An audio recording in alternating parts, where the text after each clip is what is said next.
So this week I want to talk about how to create content that converts, specifically social media content, right? So we're going to look at some good general principles and then look at a couple of examples, or an example of what that might look like.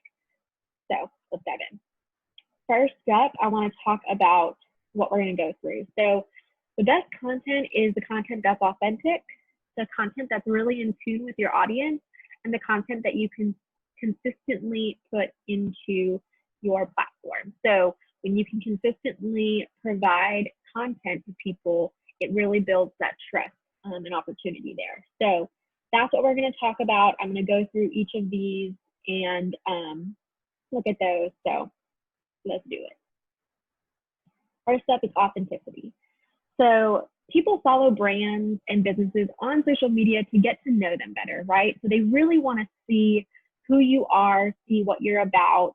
There's that level of awareness and beginnings of relationships often that people first turn to social media. And then from there, you get the opportunity to really build upon that relationship. So every time that you post, you want to make sure that you're being your most honest self and version of you, especially if it's just you and your business, right? So when I post, people really only interact with me. Even if I have other people working on projects or I'm collaborating with someone, I'm the name and the face and the brand of my business, at least right now. And so I want to be writing and creating content that makes sense so that when they pick up the phone and we actually get to chat or when we get to have a face-to-face meeting, that they're not confused. They're not like, who is this kind of bubbly, carefree, high energy girl or gal, if you want, that I didn't see on social media. If I'm being really rigid and like uber professional, that doesn't match with my personality. That's not who you see when we get to interact, right? So even though I am a professional and I do take my work seriously, I don't speak in robotic voice. I'm not super into using jargon. I want to be personal and I want to connect with people. And so that needs to show in all of your content. The other thing that you can do to do this is to just kind of go through these kind of prompts, if you would. So like sharing your story is great. So that's something we'll look at. And regularly sharing your story is a really helpful way to not only reintroduce yourself to your followers or to new followers, but to even remind yourself of who you are and what you're doing, right? Sometimes even the process of creating this content can be helpful for you as much as it is for your readers. And then share the things that you do. So give a behind the scenes look. This is something that I really want to do more of because I think a lot of people don't always understand exactly what it is that I do. And that's okay. I don't necessarily want them to feel like they have to know every detail. That's why they hire me for these things. But giving them the opportunity to see, okay, this is what she does, this is how she creates, this is how she does her process, all of that stuff gives them the opportunity to really understand what it is I do and what eventually they'll be paying for, right? And so that's just a fun way to connect. It also showcases your expertise. So if I can walk you through how I create social media posts, that helps you to understand my thought process and to show whether or not I actually know what I'm talking about, right? And then the third thing is the call to action. Now this is probably something that might be surprising for some of you if you've been around my content for a while, because I'm always talking about call to action. But I have just found through my experience and even some research I've been doing is that sometimes if your call to action is too prevalent, if it's not subtle enough, or if it feels too self-promotional consistently, then people are less likely to engage, right? So if you're sharing your story, you can have a call to action of like, hey, share your story with me as well, that kind of stuff, right? But sometimes it's nice to just let your content do the talking. Let it be a place to just be sharing and not necessarily asking for anything in return. So that's something I'm also playing around with more and more, and I've seen has been really effective for other people as well. So it's not like an everyday skip the call to action. I'm talking like maybe once or twice throughout the month, just to leave it as, hey, here's some information, do with it what you will, right? Because normally people want and need to be guided through to the next step. But sometimes that can just make your content not feel as authentic. So that's just kind of that first little bit about authenticity. Let's talk a little bit more about getting to know your audience. So this one we're going to dive a little bit deeper into. So shouldn't be that unfamiliar of a topic for most of you, but something I've found that a lot of people, including myself, oftentimes struggle with is creating content that they want or engaging with the platforms in the way they want to, right? So sometimes, or usually, people will hire me because they don't like the social media portion of their marketing strategy, right? They know how to do it, they can do it, but they don't want to. And oftentimes that's reflected in the content that they create. And so they're creating content that they think is going to help them. They're not thinking about their audience. And so that oftentimes can lead to lower engagement and lower conversions as well, because if it feels like it's constantly self-promotional or it's not connecting with the right people, then they're not going to want what you're offering, right? So some of the ways that I combat this for myself, for my clients, and for my own business is I ask myself these 4 questions. Who do I enjoy working with? What do I do for my clients? How can I share what I do online in a way that benefits the viewer? And then what does my audience actually care about? So like I said, let's break these down a little bit more. So who do I enjoy working with? So I like to create content that is going to attract the kind of clients and audience that I want, right? So for my business, there's 2 different kinds of ideal clients of mine, right? So the first one is going to be clients who are 3 to 5 years into their business, have a really strong grasp of their brand, and are just looking for some support in marketing their business online. So sometimes they can do it, they have been doing it, but they are just too tired and too busy to continue to do it really well. And so they essentially need to outsource that work. And that's where I come in, right? So I like this gift from Leslie from Parks and Rec, because I only got 2 hours of sleep instead of the usual 4. I don't know about you guys, but I feel like that's an entrepreneurial kind of go-to sleeping kind of clock. And so I want to help get my clients back up to that higher level of functioning, right? Where they don't sleep just 2 or 4 hours a night, but they can get all the sleep that they need because they're getting the help and support that they need. So it's my first ideal client, right? So I'm creating content that's designed to help that audience. My second is startups or small businesses who really just need initial support and education on how to market their business online. So a lot of times these are my coaching clients. A lot of times these are some of my smaller clients who don't necessarily need to or want to outsource it all to me, but they just don't know where to start or how to learn how to do this well. So this Michael Scott gift really spoke to me. It says, why don't you explain this to me like I'm 5? I've actually had clients say that to me, and obviously jokingly, but that is that concept, right? Of some of my clients are just asking and looking for the basics because they're not familiar with the platforms. They maybe have no experience in marketing at all, and they just need some help. So when I'm creating content, that is who I'm focused on, because those are the clients that I really enjoy working with and that I want to attract. And so my content needs to speak to them. The second question is, what do I do for my clients? So in some ways, it's like, the physical day-to-day, what do you do? And then there's other aspects of it of, what do you really do for them, right? So for me, it's like, okay, I manage social media, I design and update websites, email marketing, SEO, all that fun stuff. But I also really just take the stress of marketing off their shoulders. So when they can really trust me to run the show for their digital marketing, it frees up so much more of their time and energy. So that's what I really do for my clients, right? But I also do things like building a comprehensive digital marketing strategy or managing their social platforms, building those websites, all those little things. I want to talk about those as well, because that's what people are going to be looking for. So I don't necessarily need to talk about, print marketing. That's not my forte. That's not what I'm doing. Unless I'm talking about how it integrates with digital marketing, I don't need to touch that topic, right?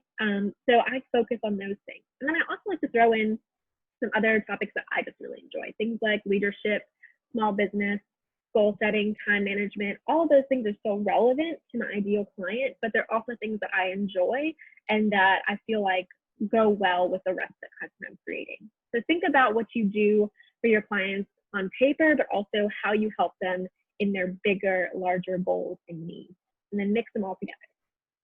So that's the second one. The third question is, how do I share this information in a beneficial way, right? How do I look at each platform and think, what is my audience on these platforms? What are they expecting? What do they want? Because every platform is different. Instagram, there's a certain expectation there. There's an expectation of having really high quality photos. It's okay to write a long caption. Like, people like that a lot of times, almost a micro blog. But on Facebook and Twitter, people are not looking for that long form stuff. They want some quick, snappy, interesting content that usually is going to link them to something else, right?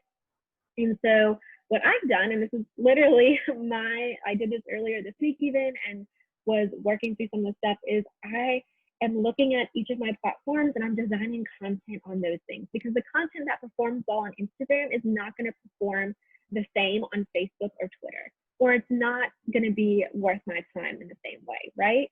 And so I break it down for every platform that I use, and that helps me to really focus on what I want to spend my time on. So if I'm focusing on sharing news and articles and updates and promotional materials on Twitter, then that means I don't have to worry about figuring out, what inspirational quote to write. Like, that's not my focus for that. Whereas on Instagram, that is going to be more my focus. And so I can really sit down and plan my content better, and I can be confident that it's going to perform better because it's what people on those platforms are expecting, right? So that is a very helpful kind of strategy that I've been implementing and working with, and I'm excited to see how it increases my engagement. So think about how you share your content and what's going to be beneficial. Are people really going to want videos from you? Do they want long form articles? Do they want in caption little micro blogs, or do they want just like a one sentence kind of short and sweet point with a link? Thinking through those things and testing those things out is how you will get to that answer. All right, the fourth one is, what does my audience really care about, actually care about? And this may sound kind of harsh, but it's not you, right? So marketing, no matter what, is rarely about the business that's being promoted and all about the audience. So people aren't interested in knowing about how you built your six-figure business unless you're going to explain to them how they can do the same, right? That's what they're really looking for. We want to know how those pairs of shoes are going to make us feel. We want to know how that car is going to make us feel better about X, Y, or Z, or help us get from point A to point B. If you are a coach of some kind, people want to know how you're going to get them from where they are now to where they want to be. And so remembering that is also really helpful. And it kind of pairs with that third point of knowing what your audience is looking for, right? And so if they're looking for, here's the how-to way to get from X to Z, that's what you need to create for them and need to show them. And oftentimes they don't necessarily care as much about you or your business. It's really nice when they do, but just knowing that they're there to consume the content to help them. And that's okay. We all do that. I know I do that. So when you're creating your content, always ask yourself, so what? If you're writing a post, so what about this? Like, why does this matter? Why should I care? Why should they care? Why should they care about what you're saying? And then how does this benefit that person reading it? Does it, maybe it makes them happy. Maybe it's an inspirational quote or something that is going to put a smile on your audience's face. Maybe it's information about how to download a really helpful tool that you've created that is going to help them achieve their goals.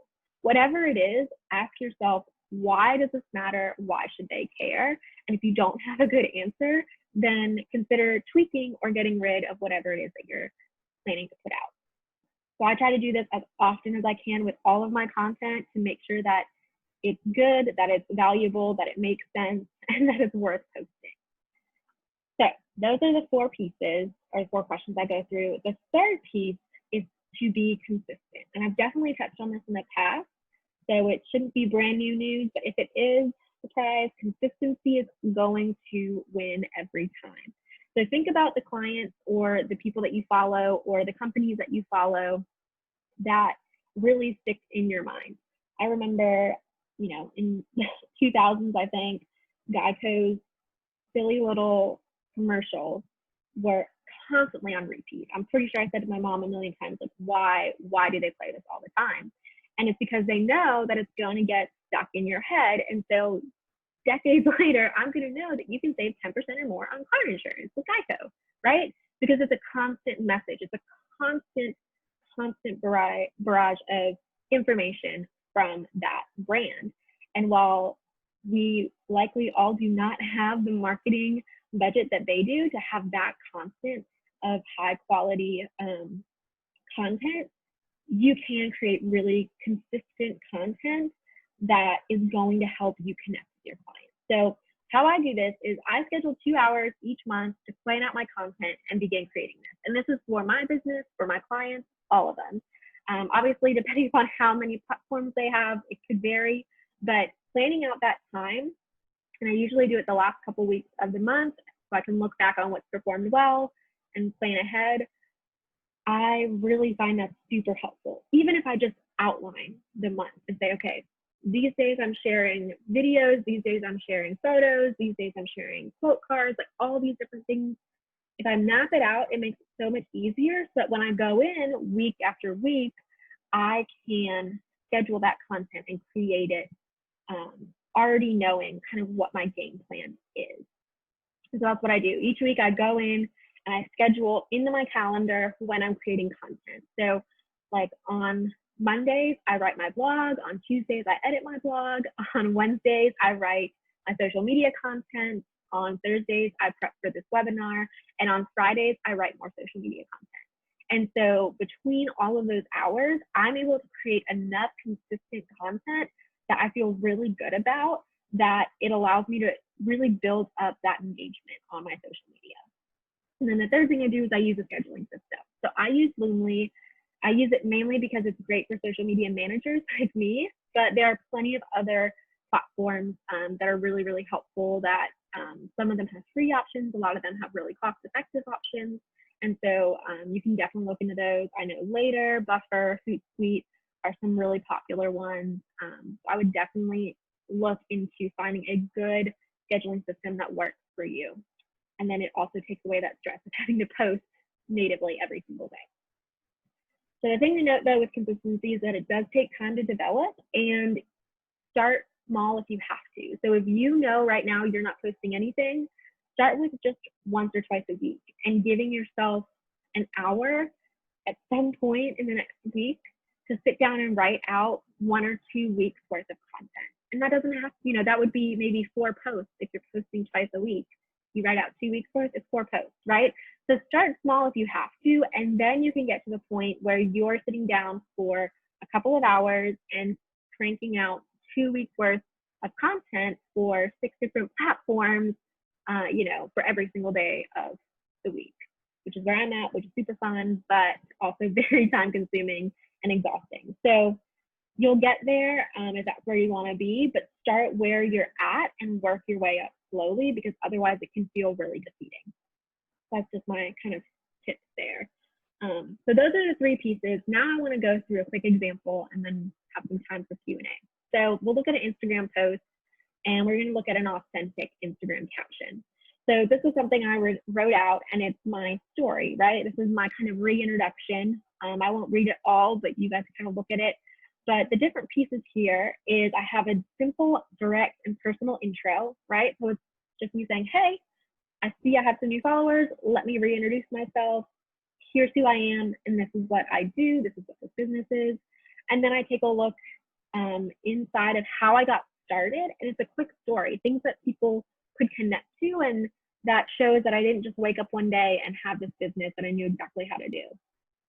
And then the third piece is that I update people on where I am now and what I do for my clients. So we get to see where I started, and then we get to see where I am now.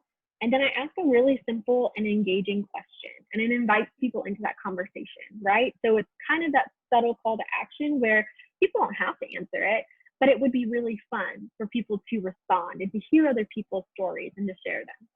So this is an example of an authentic Instagram caption. You'll see in the language, it's still professional, but it's also personal.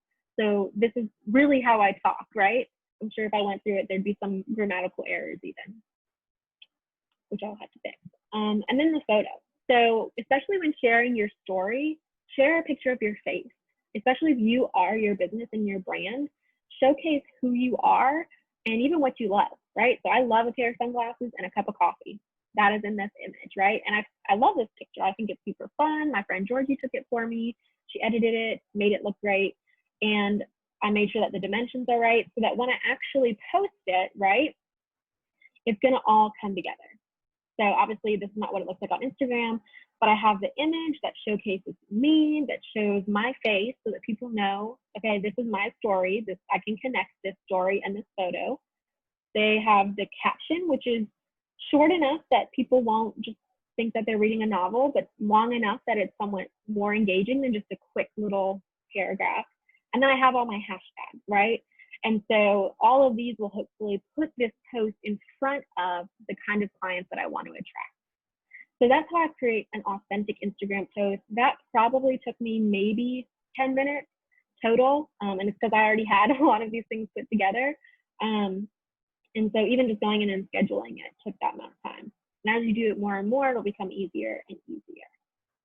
All right, so that is an example. And then I am including in here, which you'll get these links in the email, some examples of posts on other platforms that are also going to show you what an authentic, audience-driven, and consistent post looks like. So this takes time and takes practice. So if you don't feel like you get it at the beginning, it's okay. All right, now we're at the Q&A and we've got a few minutes. So feel free to drop your questions in the chat or into the Q&A box and we will answer them. Let's see, we've got one. Denise, should there be a limit to the amount of hashtags we use? Great question. Yes. So Instagram allows you to use 30, and since they allow it, I like to use it for that platform. But for all the other ones, I would use anywhere from 1 to 3 at the most. So Facebook, I typically don't use a hashtag. For Twitter, I use 1 to 2. Pinterest, maybe 3, and then LinkedIn, I use typically about 2. So those are some pretty big differences, but definitely kind of figuring out what works best for you. All right. Oh, thank you, Davine. Appreciate that. All right, any other questions? All right, Karen. Do you think Facebook ads are worthwhile for expanding your reach? Absolutely. I think that they're a great way, especially if you're starting out, to expand, just because honestly, Facebook has so much content on it that it can be really hard to be found without some of that. And a lot of these algorithms, especially Facebook, so things like Instagram as well, really want you to spend more money. So they're going to make it harder for you to reach your audience organically. So I definitely would say if you have the money, if you feel good about that, invest a little bit and just play around with it, see what happens. So that's a great idea. All right, Denise, how do you feel about using Hootsuite across platforms to post for you, or should you use them alone? I think Hootsuite's great. So the platform I use is basically Hootsuite, but to me it's prettier and easier to use. And so I will literally put all of my posts into there and then I tweak them, right? So making sure that you're writing for your audience on the platform is good and ideal, but they don't necessarily have to be individual schedules, like individual pieces of scheduled content in your platform. Oh, I'm breaking up a little bit today. It's the same mic, but these headphones are getting old. I'll have to look at that. Thanks for letting me know. Yeah, if you guys ever hear anything like that, let me know. All right, another good question. And do you post the same post on all platforms? Gotcha. Denise, that's a great question. Yeah, so definitely writing them for the platform that they're on. So my Instagram posts look very different from my tweets or my Facebook posts and things like that. So writing for the platform is definitely a good idea and ideal. And Dad, it's okay if you write all the same things across them. I did have a client where I literally took those exact same posts and posted them across all her different platforms, but she also had a very large network and a very specific niche, and so for whatever reason it worked for her. But I found that usually it doesn't always work the same. So you just have to play around with it.